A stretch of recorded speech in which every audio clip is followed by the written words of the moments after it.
Здравствуйте, друзья! В эфире Геоэнергетика Инфо. С вами Радайкин Максим и мой сегодняшний собеседник Александр Фролов. Здравствуйте! Здравствуйте, здравствуйте. Нефтеносная Альберта может выйти из состава Канады и стать 51-м штатом США. Трампу не нужна вся Канада, а только ее нефтяная составляющая. Александр, такой вопрос: а каковы реальные перспективы и реально ли нужна присоединение Альберты к Соединенным Штатам? Неужто им есть еще кому нефть продавать, кроме Янки? Давайте начнем с того, что Альберте чисто территориально будет сложно выйти из Канады, так чтобы Канада была совсем не против. Я надеюсь, ловкий монтажер сейчас приложит на карту Канады с разбивкой на по провинции, чтобы мы с вами прямо сейчас увидели, где же эта самая Альберта находится, потому что я полагаю, что у нас далеко не все представляют себе ее местоположение. И во многом размышления о выходе и в последующем из состава Канады, и последующем вхождении в состав Соединенных Штатов базируется еще и на расконсервировании Keystone XL. Это крупный нефтепроводный проект, который то открывали, то закрывали, то сейчас опять открывают. И позвольте еще процитирую премьер-министра Альберты по фамилии Смит. США — наш важнейший торговый партнер, и мы продолжим поставлять энергию, чтобы помочь обеспечить энергетическое доминирование Северной Америки. Северной Америки, не просто вот штатов, а всей Северной Америки. А, Прокачивать дополнительно можно будет где-то 500 000 баррелей в сутки, и, ну да, для Альберты, наверное, в качестве такого партнера Соединенных Штатов, а может быть и части Соединенных Штатов, это бы все имело смысл, но Канада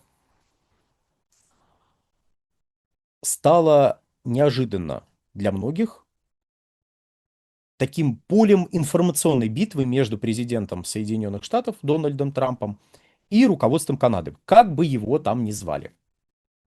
В начале прошлого года, когда Дональд Трамп взошел на престол, он начал делать странные вещи, включая введение различных пошлин против своих соседей из севера, из юга, из другого конца глобуса. Ну, то есть он ввел пошлины против Канады, ввел пошлины против Мексики, все это увязывал со всякими нехорошими, скажем так, котиками, которые вроде как поступают на территорию Соединенных Штатов и в этом как-то участвуют и соседи с юга, и соседи с севера.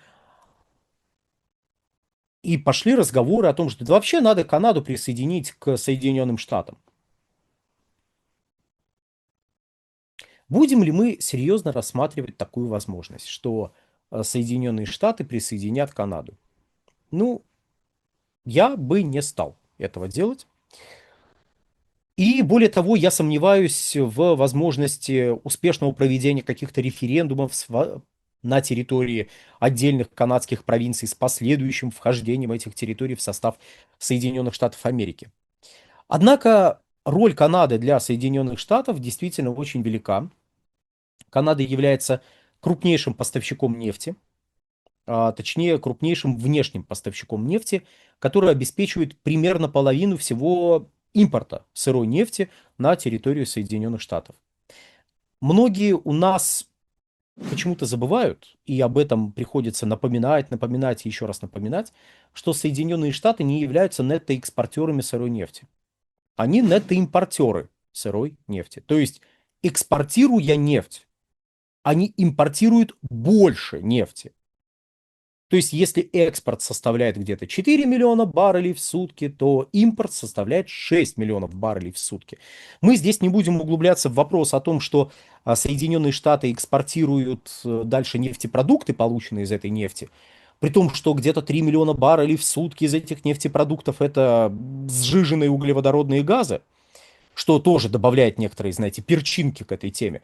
Мы не будем в эту тему углубляться, тем более, что это потребует захватить еще и вопросы финансового характера. Отложим подобного рода размышления для темы, когда какие-нибудь новости дадут нам повод поразмышлять про импорт и экспорт из Соединенных Штатов. Пока лишь обратим внимание еще раз. Половину того объема, который импортируют Соединенные Штаты, они импортируют из Канады. Но и для Канады Соединенные Штаты являются, по сути, безальтернативным направлением поставок. Может ли Канада поставлять нефть куда-то еще? Да, она может это делать. Более того, Канада участвует в текущем соглашении в рамках Международного энергетического агентства, которое подразумевает высвобождение и поставку на мировой рынок дополнительно 400 миллионов баррелей. Притом 400 миллионов баррелей это не только из стратегических запасов, это еще и в рамках усилий по резкому увеличению добычи. Вот Канада как раз участвует в этом процессе. Но, правда, участвует, не сказать, чтобы в качестве какого-то лидера, но, тем не менее, она тоже взяла на себя более чем заметные обязательства. Хотя лидером по высвобождению дополнительных запасов являются Соединенные Штаты Америки, которые должны порядка 178 миллионов баррелей извлечь из своих стратегических хранилищ и поставить на мировой рынок. Ну, как бы поставить своим компаниям, которые повезут эту нефть на мировой рынок.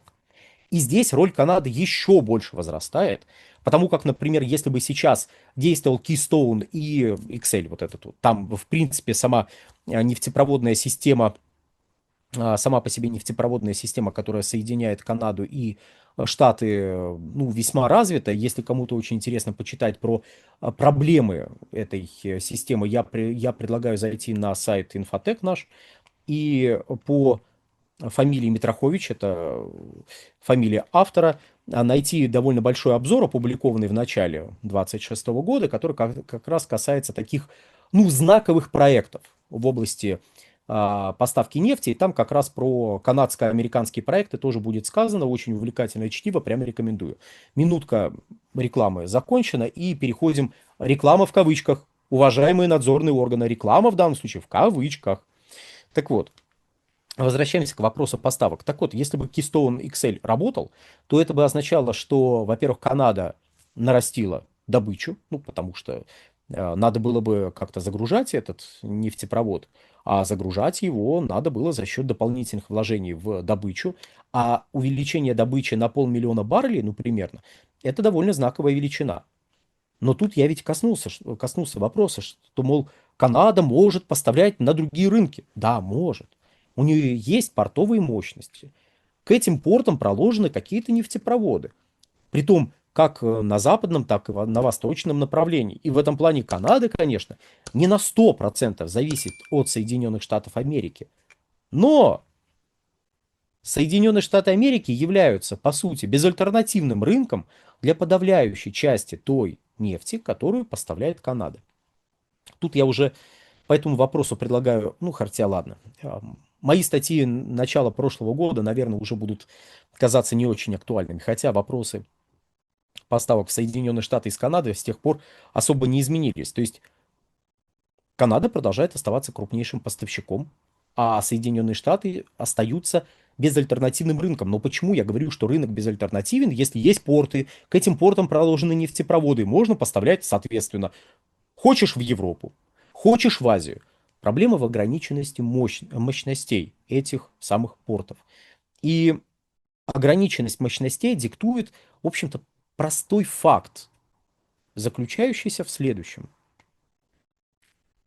Вы либо сокращаете добычу, либо поставляете нефть в Соединенные Штаты, участвуя, как вот было сказано, в энергетическом доминировании Северной Америки. То есть взаимосвязь между Штатами и Канадой настолько велика, что они друг без друга на данном этапе не могут. А учитывая структуру экспорта из Соединенных Штатов и импорта из Канады, ну, без Канады Соединенным Штатам не удастся поддерживать ни текущий объем производства нефтепродуктов, ни текущий объем экспорта нефтепродуктов. Проблема в том, что из Канады, ну, с точки зрения Штатов, проблема в том, что из Канады идет тяжелая и средняя нефть, а на экспорт из Соединенных Штатов идут легкие и сверхлегкие сорта. При том, что для нефтепереработки в Соединенных Штатах нужны как раз тяжелые и средние нефти. Пожалуйста, вот рядом с вами Канада, и Канада предоставляет вам необходимое вам сырье. В этом плане Keystone XL, безусловно, является важным проектом, но тут мы упираемся в вопросы стратегического планирования. И мы упираемся еще в не столь очевидный вопрос количества нефтеперерабатывающих заводов на территории Соединенных Штатов Америки. А проблема в том, что в Соединенных Штатах Америки количество нефтеперерабатывающих заводов, скорее всего, будет сокращаться. Это является отражением сразу массы вопросов, которые в рамках нашего вот этого хронометража мы вряд ли сможем рассмотреть подробно. Пока лишь замечу следующее. Во-первых, нефтепереработка требует капитальных вложений, а принятие решения о капитальных вложениях упирается в вопросы перспективности спроса на нефть и нефтепродукты. Есть противоположное мнение на этот счет, притом противоположное мнение, которое, ну, в равной степени выглядит обоснованно с точки зрения людей, принимающих решения. Ну, то есть, с одной стороны, вам говорят: ребята, от ДВС скоро будут отказываться. Посмотрите, как прут вверх электромобили. С другой стороны, есть люди, которые говорят: да мы сейчас ограничим поддержку электромобилей, продажи рухнут, и вообще ДВС это наше все. Но люди, которые говорят, скорее всего, в 2028 году вряд ли смогут переизбраться вновь на пост президента Соединенных Штатов, и политика может резко измениться. А значит, если вы сейчас вложите деньги в обновление ваших нефтеперерабатывающих мощностей, притом с учетом изменившегося профиля добычи на территории Соединенных Штатов, ну то есть приспособите нефтепереработку под те сорта, которые добываются на вашей территории, то не факт, что вы сможете вернуть вложенные средства, особенно с учетом прогнозов о росте спроса на электромобили в мире. Ну, то есть, с одной стороны, вам говорят: ребята, ДВС не нужно, и не нужны, двигатели внутреннего сгорания не нужны, и скоро будет пик спроса на нефть, после чего наступит снижение. Поэтому какой смысл вкладывать в нефтепереработку? До последнего просто выдаиваете имеющиеся мощности, потом закрываете. А с другой стороны, каждый раз вот эти пики спроса сдвигаются все дальше, дальше, дальше и дальше. И в каких-то штатах из Соединенных Штатов нефтепереработка страдает больше, в каких-то страдает меньше. Например, в Канаде с нефтеперерабатывающими мощностями крайне неблагоприятно. И есть прогнозы Министерства энергетики Соединенных Штатов, которые говорят о том, что конкретно Калифорния, если вдруг я оговорился до этого, Максим, я что сказал? Я сказал Калифорния или я оговорился, сказал Канада? В общем, из Соединенных Штатов в Калифорнии проблема с нефтепереработкой, и Калифорния может стать зависимой от импорта нефтепродуктов. Притом из какой-нибудь Индии, ну или из других регионов, которые могут эти самые нефтепродукты экспортировать. И казалось бы, ну погодите, значит, нужно строить нефтеперерабатывающие мощности или модернизировать имеющиеся на территории Калифорнии. Но Калифорния говорит: нет, мы не хотим, мы хотим альтернативные моторные топлива развивать. Получается, не получается, неважно, мы хотим, чтобы на электричестве все катались. И на этом фоне общая картина для Соединенных Штатов Америки оказывается крайне неоднозначной. Во что упирается во многом и такой проект, как Keystone XL. То есть, смотрите, нету однозначного понимания относительно стратегических перспектив спроса на нефть в Соединенных Штатах. Нет понимания стратегии развития американской нефтепереработки. А значит, вложение в добычу и в строительство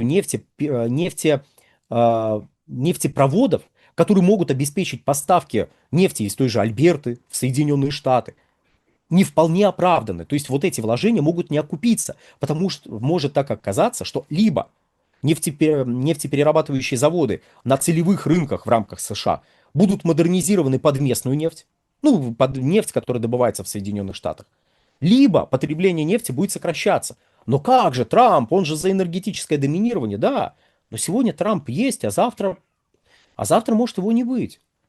И опять же, даже если Трамп будет, это не означает, что на низовом уровне, ну как, не на низовом, на уровне владельцев отдельно взятых компаний будут приниматься именно те решения, за которые агитирует сам Дональд Трамп. Потому что в его, ну как бы, в вечности его политики, в вечности и в реализуемости тех обещаний, которые он выкрикивает, ну, сомневаются, обоснованно сомневаются владельцы тех самых нефтеперерабатывающих заводов. И кто-то из них принимает решение о модернизации, а кто-то принимает решение, давайте закроем. И в этом плане Канада, как поставщик нефти, хоть и сохраняет лидирующие позиции на американском рынке, ну как поставщик конкретно в Соединенные Штаты Америки, но безальтернативность и необходимость канадских поставок вызывает сомнения. И те сверхусилия, которые потребуется предпринять для обеспечения вхождения Канады или части Канады в Соединенные Штаты, кроме некого политического эффекта для отдельно взятых политиков, дают, точнее, политический эффект для отдельно взятых политиков, и то не факт. А вот экономического эффекта и, если угодно, нефтебалансного эффекта не дает. Никакого эффекта это не дает. Ну и кроме того, что изменится для Канады, если вдруг она или ее части войдут в состав Соединенных Штатов? Нефть, что ли, будет продаваться дешевле? Ну, а можно же просто какие-то пошлины убрать, если они действуют на нефть. А если они не действуют на нефть, то что изменится? Нефть стоит в рамках рыночных цен. Добываемая в Соединенных Штатах нефть поставляется на нефтеперерабатывающие заводы в рамках действующих рыночных цен, не в рамках каких-то благотворительных акций. Мол, это ж наша американская нефть, поэтому бесплатно на переработку. Нет. Для нефтеперерабатывающего завода, по сути, ничего не изменится от того, будет ли Канада частью США, или будет она, как сейчас, отдельным государством. Вот как-то так, дорогие друзья. На этом все. Всего хорошего. Александр, большое спасибо за комментарий, друзья. Подписывайтесь на телеграм-канал Геоэнергетика Инфо. Ссылки будут в описании и закрепленном комментарии. Там же будут реквизиты для желающих финансово поддержать наш проект, что мы и дальше также бодро вещаем на всех площадках без монетизации, исключительно благодаря вашей финансовой поддержке на спонсор.ру. Спасибо, до новых встреч. Всего хорошего.